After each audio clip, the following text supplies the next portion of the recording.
conversations to have before having a baby. So for me, I'm self-employed. So if I don't work, I don't make any money, which means that when I took time off after having the kids, there's only the income that's coming in from work I did before I went off. And then when I went back to work, there's like a little bit of a lag before income starts again. But if I'm not working, then I'm not generating any income. So that was going to be tricky in the situation where we were both putting money into the joint account from our own income bank accounts. Is, okay, well, how are the bills going to get paid now? So it was a really big sort of shift for me as being like an independent woman who was supporting myself for, you know, my whole entire adult life up until that point, which I guess was about 10 years. So I had to sort of like depend on my husband financially. And that was a huge mind shift for me. Like it really was a change. So we had to have a conversation about, you know, now you are primarily responsible for all the bills. The other parent who is not having a baby and then staying home breastfeeding for 4 months. So like I said, I didn't have any EI coverage. So in terms of parental leave, I decided that I was going to take 3 months off with my first baby, and then I would return to work part-time. Then my husband and I came up with this, in retrospect, not a super plan, but we would do 3 months. That summer that my son was 3 months old, until he was 6 months old, we decided we'd do 3 months where it was like 1 week on, 1 week off. So I would go to work for a week, and then another week I would be off, and my husband would be home with the baby.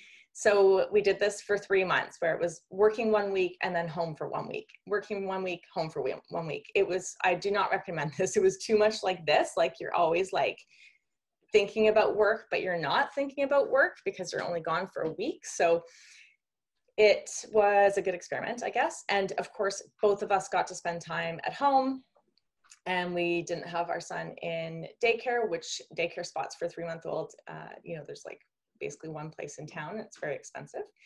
So that was also the next conversation was, okay, what about daycare costs? So at what point does it make sense for me to be returning to work more often to pay for a daycare spot more often? We were lucky to have access to a daycare that we could pay by the day. So we chose just certain days of the week or certain days of the month, and then we booked those, and we could pay sort of like a daily rate for the daycare. So that really worked out for us. So I could return to work part-time quite easily before my son was a year old.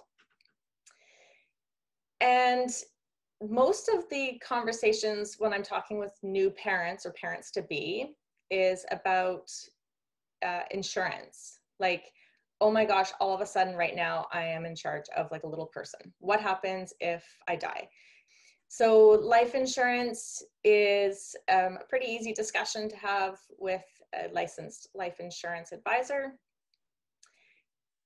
Term insurance is the one where you're just paying for a certain amount of time, just like car insurance is a 1-year term. Life insurance, you can get 10 years, 20 years, to age 65, to age 100.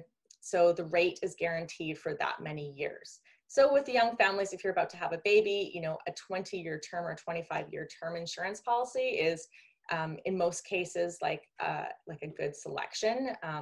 You know, very rarely would I see like a shorter term than that. And then longer terms, it really depends on your age and how long you want the insurance for. But at least until your child is kind of old enough to kick out of the house and send to work. So again, talk to a licensed insurance advisor if you want to look into term life insurance options. And of course, there's permanent life insurance options as well.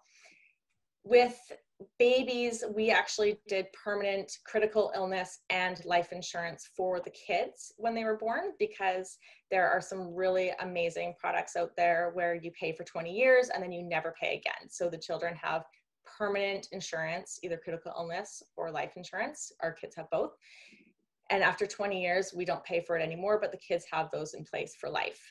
So for RESP accounts for the kids, we have a family RESP account.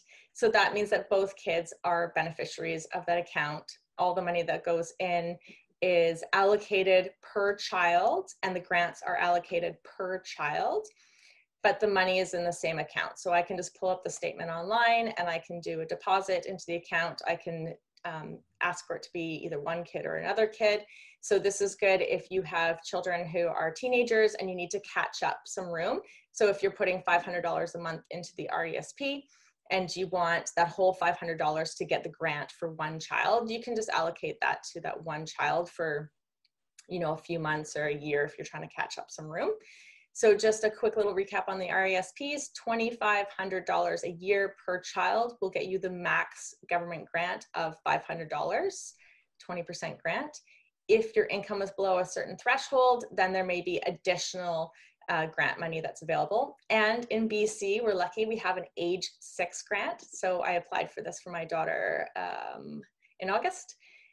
And it's an extra $1,200. So when they turn 6, you can apply for that extra $1,200 in BC for the RESP grant. And you have until they're age 9. So the day before their 9th birthday is the deadline to apply for that $1,200 BC Education Savings Training Grant, it's called. In BC last year, 2019, spring of 2019, they rolled out a new parental EI where parent B, so the non-birthing parent, can now take an additional 5 weeks or 8 weeks of parental leave, and that is only for parent B to use. So you can share the parental leave, and then parent B, the non-birthing parent, has additional parental leave EI that can only be used by that parent. And of course, maternity leave can only be used by the birthing parent. And we have a 12-month or an 18-month leave period. So if you're going off on a 12-month EI leave, then it's 55% of your income up to a maximum. And if you're going on an 18-month leave, it's 33% of your income up to a maximum per week.